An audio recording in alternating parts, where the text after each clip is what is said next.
मानसिक तनाव, उलझन, निराशा, परेशानियाँ, ये जो मानसिक दिक्कत है ना, तकलीफ़ कहिए, रोग कहिए, ये आज के समय की सबसे बड़ी परेशानी है। तो अगर आपको हड्डियों की तकलीफ़ है तो आप ऑर्थोपेडिक के पास जाते हैं। उसी प्रकार जब आपको धन की ज़रूरत है तो आप लक्ष्मी जी के पास जाते हैं, शक्ति की ज़रूरत है तो दुर्गा जी के पास जाते हैं। लेकिन अगर हम मानसिक दिक्कतों से जूझ रहे हैं, डिप्रेशन से, एंजाइटी से, परेशानियों से, आजकल जो ये घर घर में हार्मोनल डिसऑर्डर है, सो कॉल्ड डिप्रेशन है, मतलब जिसको केवल तनाव भी कहा जा सकता है, उसे भी डिप्रेशन कहते हैं, क्योंकि हम जाते नहीं ना, मानसिक चीज़ों के जो डॉक्टर्स होते हैं उनके पास हम जाते नहीं हैं। तो मेडिकल इलाज एक अलग चीज़ है, लेकिन सोचने की बात है कि अगर हमें मानसिक या भावनात्मक या ऊर्जा संबंधी दिक्कत है तो हमें उसी से रिलेटेड रिचार्ज अपने आप को करना पड़ेगा ना। इसीलिए आज के समय में गायत्री साधना बहुत समीचीन है। गायत्री माता जो हैं ये हमारी सुविधा के लिए, क्योंकि सामने एक तस्वीर हो तो हमें अच्छा लगता है, हम उनसे कनेक्ट कर पाते हैं।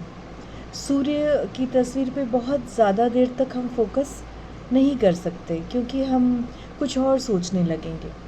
तो जो गायत्री माता हैं, जो गायत्री साधना है, वो सविता देवता की साधना है, मतलब सूर्य की साधना। सूर्य का जो भौतिक पक्ष हमें दिखाई देता है, दूसरा पक्ष, हिडन पक्ष जो है, वो है सविता। अब सूर्य का तो कोई जेंडर नहीं हो सकता ना। तो ये जो गायत्री साधना है, ये जो माता गायत्री हैं, ये वास्तव में हमारे ही अंदर का इंटेलेक्ट है, प्रज्ञा। तो सामने अगर हमारे एक तस्वीर होती है जिसका सांकेतिक अर्थ, प्रतीकात्मक अर्थ ये है कि हमारी प्रज्ञा, हमारी विवेक बुद्धि कैसी हो, माँ जैसे हंस पे सवार है, तो नीरशीर विवेकी हो, मतलब हम केवल अच्छे का चयन करें और जो त्याज्य है उसको छोड़ दें। माँ कमल पे बैठी हैं, मतलब हमारी जो विवेक बुद्धि है, विवेक करने की जो क्षमता है, वो कमल के समान होनी चाहिए। कमल ये शिकायत नहीं करता कि मैं कीचड़ में हूँ और आसपास ये चीज़ें हैं, वो थोड़ा सा ऊपर उठ जाता है, उसी में ग्रो करता है। तो चाहे हमारे आसपास कैसी भी परिस्थिति हो, हम उससे बाहर निकल आए। उनके एक हाथ में कमंडल है और एक हाथ में वेद है, मतलब जो ज्ञान है वो भी अपने जगह पे ज़रूरी है, और जो वैराग्य है, वैराग्य मतलब बहुत ज़्यादा लगाव न हो, आसक्ति न हो।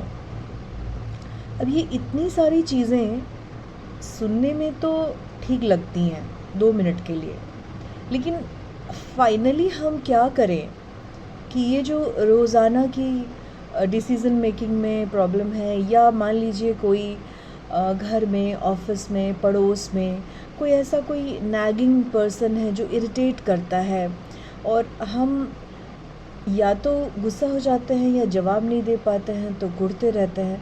मतलब मानसिक समस्याओं से जूझने का एक रामबाण इलाज क्या है?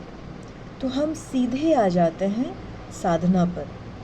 तो हर दिन हो सके तो ब्रह्म मुहूर्त में, क्योंकि सनराइज़ के पहले सब सो रहे होते हैं, पूरा वातावरण शांत होता है, नॉइज़ की बात नहीं है केवल, पूरे वातावरण में एक पॉजिटिव एनर्जी होती है। ठीक, तो उठकर स्नान करके और सिर्फ एक दीपक लगा के बैठ जाएं। दीपक सूर्य का प्रतीक है। दीपक लगा के बैठिए और दीपक की लौ को ध्यान से देखते रहिए और हाथ जोड़कर बस प्रार्थना करें कि हे माँ, हे प्रभु, आप हमें प्रज्ञा से भर दीजिए, विवेक से भर दीजिए, आत्मिक उन्नति से भर दीजिए। आप हमारे अंदर एक ऐसा पावर भर दीजिए कि हम गलत चीज़ों का विरोध कर सके, सही चीज़ों के लिए खड़े हो सके। अब आते हैं गायत्री मंत्र पर। गायत्री मंत्र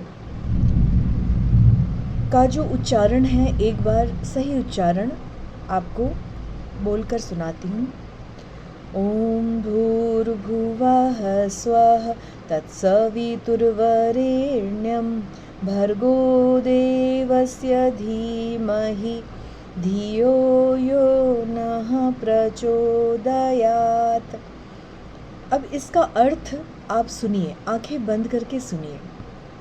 गायत्री मंत्र का अर्थ: उस प्राण स्वरूप, दुख नाशक, सुख स्वरूप, श्रेष्ठ, तेजस्वी, पाप नाशक देव स्वरूप परमात्मा को हम अंतरात्मा में धारण करें। वह परमात्मा हमारी बुद्धि को सन्मार्ग में प्रेरित करे। कितना सुंदर भाव है, इसका अर्थ है। आपने नोटिस किया, इसमें वह परमात्मा है, मतलब जो देवी देवता, जेंडर, जो प्रकाश है, जो ऊर्जा है, उनका कोई जेंडर नहीं होता ना, वो बस ऊर्जा है, वो बस प्रकाश है। फिर से एक बार अर्थ बताती हूँ। उस प्राण स्वरूप, दुख नाशक, सुख स्वरूप, श्रेष्ठ, तेजस्वी, पाप नाशक देव स्वरूप परमात्मा को हम अंतरात्मा में धारण करें। वह परमात्मा हमारी बुद्धि को सन्मार्ग में प्रेरित करे। ये अर्थ है गायत्री मंत्र का, शाब्दिक अर्थ है।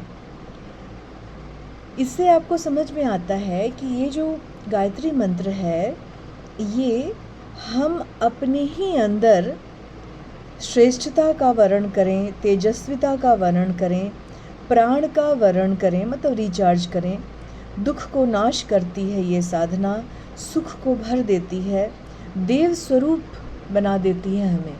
मतलब अगर हम निगेटिविटी को डिक्लटर करते जाएंगे और पॉजिटिविटी भरते जाएंगे, तो एक दिन ऐसा आएगा ना, जब निगेटिविटी लेश मात्र बचेगी या बिल्कुल नहीं बचेगी, केवल पॉजिटिविटी रहेगी, केवल प्राण रहेगा और केवल हमारे अंदर ऊर्जा और प्रकाश ही प्रकाश बचेगा।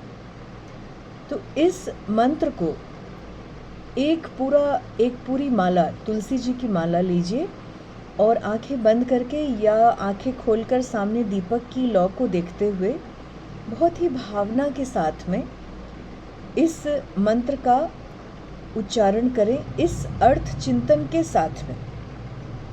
और जब के समय ध्यान करें कि सूर्य के प्रकाश की तरह माँ का तेज हमारे चारों ओर व्याप्त है। ध्यान के प्रभाव से वह रोम रोम में समा रहा है। हमारा शरीर माने स्थूल शरीर, मन माने मानसिक विचारों वाला जो शरीर है, और बुद्धि इस दिव्य तेज एवं प्रकाश से अनुप्राणित माने रिचार्ज्ड, अनुप्राणित एवं एकाकार हो रहे हैं। 108 कम से कम 108 एक माला में होते हैं मन के, उसे पूरा कीजिए। और जब वापस आप सुमेरु पे आ जाएं तो प्रणाम करके रख दीजिए। कलश में भरा हुआ जल बाहर जाकर तुलसी जी के गमले में डालिए, सूर्य भगवान की ओर देखते हुए। अगर सूर्य आपकी बालकनी से नहीं दिखते हैं तो कोई बात नहीं, उनका ध्यान करके सूर्य भगवान को जल अर्पित करें। थोड़ा सा जल बचा लें, अपने ऊपर सिंचित करें और अपने घर के हर एक कोने में इस पवित्र जल को प्रसाद के रूप में सिंचित कर दीजिए। और बस हाँ, एक चीज़ का ध्यान रखें कि आप खाली पैर न चलें। साधना करके जब आप उठते हैं तो आपके पैर में जो घर में पहनते हैं ना स्लीपर, वो होनी चाहिए। नंगे पैर न चलें। इसके बाद आपके शरीर में ऊर्जा काफ़ी अच्छे तरीके से भर जाती है। आज के समय के अनुसार ये जो गायत्री साधना है, इसे आरंभ करें। और क्योंकि ये सूर्य साधना है तो इसमें एक दो चीज़ों का ध्यान बहुत रखना ज़रूरी है। एक तो है पवित्रता, कि आप नहा धोकर स्नान करके ही बैठें। और अगर स्त्रियां हैं तो मासिक धर्म के समय आप मानसिक जप कर लें। घर में कोई सूतक लग गया तो मानसिक कर लें। अगर आप यात्रा में हैं, मेहमान आ गए तो मानसिक करें। वो एक स्थिति है। लेकिन एवरीडे लाइफ में एक निश्चित समय पर सूती आसन पर तुलसी जी की माला से सामने गाय के घी से जलता हुआ दीपक, ये आइडियल चीज़ें हैं। इनमें कुछ नहीं है आपके पास, कोई बात नहीं, क्योंकि ये एक सात्विक साधना है। इसीलिए सूती आसन और तुलसी जी की माला कही जाती है उत्तम लाभ प्राप्त करने के लिए। और पवित्रता के साथ साथ, शुचिता के साथ साथ इसमें नियमितता का बड़ा महत्व है, क्योंकि सूर्य भगवान आप जानते हैं कि कितने नियमित हैं।